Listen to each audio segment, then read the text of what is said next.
Leomain boxes just showed up. We're excited to put them on this big blank wall. So let's go ahead and get it cut open.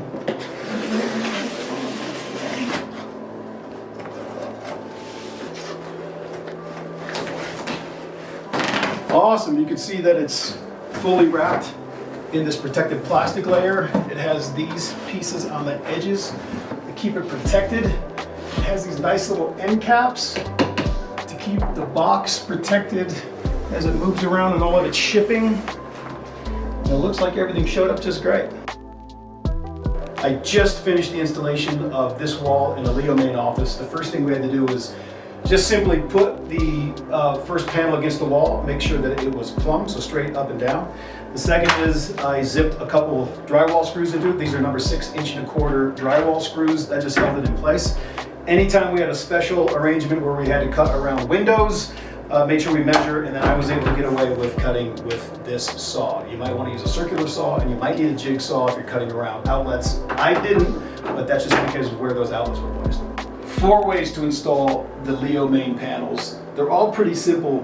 The last one is the simplest, so stay tuned. The first is if you have a space that is 8 feet or less, so that you're not trying to either put the panel all the way to the top with a gap at the bottom, or all the way at the bottom with a gap at the top, then I would suggest using the adhesive. You're literally just going to apply the adhesive to the back of the panel and then put it in place and press it into place. Even with that application, I might use a drywall screw, but you can use just the adhesive by itself.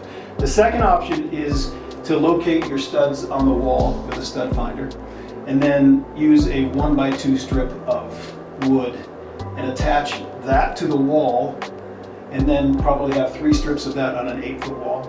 And then you're able to attach your panel over the top of those furring strips, and then just put your wood screws directly through your panel into those furring strips, and you'll know exactly that you're going into the furring strip. The third way to do it is, if you don't want to use those furring strips because it will bring the panel off the end of the wall, and depending how you're going to terminate your wall, you might want to just apply it directly to the wall, and you can do that with like the anchors or the molly bolts. If you measure that, but typically what we do is we will put the panel where we want it. We'll take the drill and mark the hole,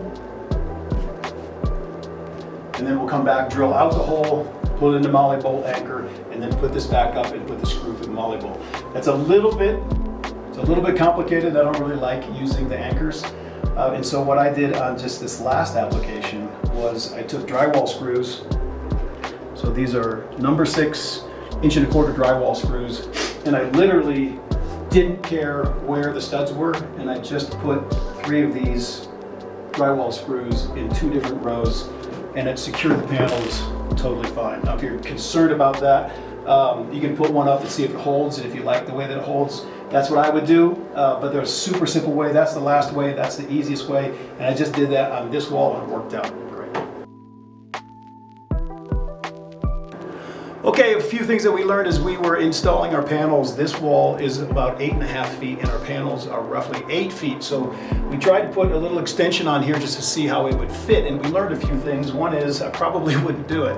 If you're going to need to extend the panels, if you're a really great craftsman, you can probably make this fit and line up and look great. I would stain these tops. Otherwise, I would put something in front of this like a planter or a chair, or I would paint underneath here. Sometimes I've seen people put these behind a bed, and so you're hiding the rest of this with a bed or a desk or whatever other kind of furniture, but it makes a really tough fit to try to get these things to line up afterwards. So the very first wall that we did in the Leomain office is around a giant window. And I'm pointing that out because it's a really simple process, but there are a few things we learned that I think I'd like to share that are going to make your job a little bit easier, or at least the finished product look a little bit better. The first is I would probably cut these sections, after you measure what the right distance is, I would cut these with a circular saw. I would put a piece of tape across, like painter's tape, across the surface that you're actually going to cut. That'll help reduce the amount of splintering that you'll see of the actual veneer that wraps each of these slats. The second thing is I would probably match a little bit of stain, and you can touch that up with just a tiny paintbrush and stain so that it matches the tops. And then same with the top part of the window here. I would make sure that I use a circular saw because you can cut a much straighter line and a cleaner line than you will with a hand saw. And then if you have anything that needs to be fit as you get to the end of the wall, you can do that with a razor blade and a jigsaw to cut through the felt and then into the slats. But for the most part, mine lined up really great, and I'm pretty happy with the finish. This is the same window I was just talking about, the very first installation we did here in the Leo main office. And you can see when I got to the end of this section, this piece was too wide. So really all I had to do was remove the last slat, after I measured this, and then the felt tucked up under this strip here. And then same with the piece down here, but because the window might not be exactly square, or maybe a cut was off, you have to be a little bit careful to make sure that you're always tapping each of these panels together so that you're getting the tightest fit between the panels as you can. That'll make sure that the spacing lines up as you get to the end of your project here and then need to add the last piece. But otherwise, I think the fit turned out to be pretty great. Okay, I just fit this outlet under the panels. The process is pretty simple. I just measured, cut out the panel, and then I removed the screws of the actual outlet itself from its outlet box, and then use these outlet spacers from Home Depot. You literally just fold these things up they stack up on themselves, etc.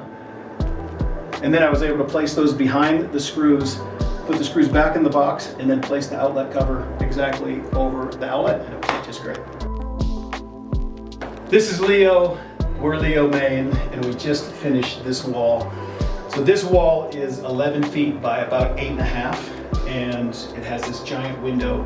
We installed it around this just so we could get a sense for how all the measurements go, and this thing took us about 2 hours. It was our very first installation. We learned a bunch. What we learned probably the most is it's really, really easy, and it really has a great effect on this otherwise really blank and ugly wall. As you can see, we think it turned out great. We pointed out some things that we learned in some other videos. Make sure you watch that. But otherwise, we're really happy. This is our walnut product. We also have the smoked oak and a light oak. We'll have a whole bunch of other products as well. Just let us know what you need in your projects, and we can source those as well. But this is how it turned out for us, and we're super stoked about it.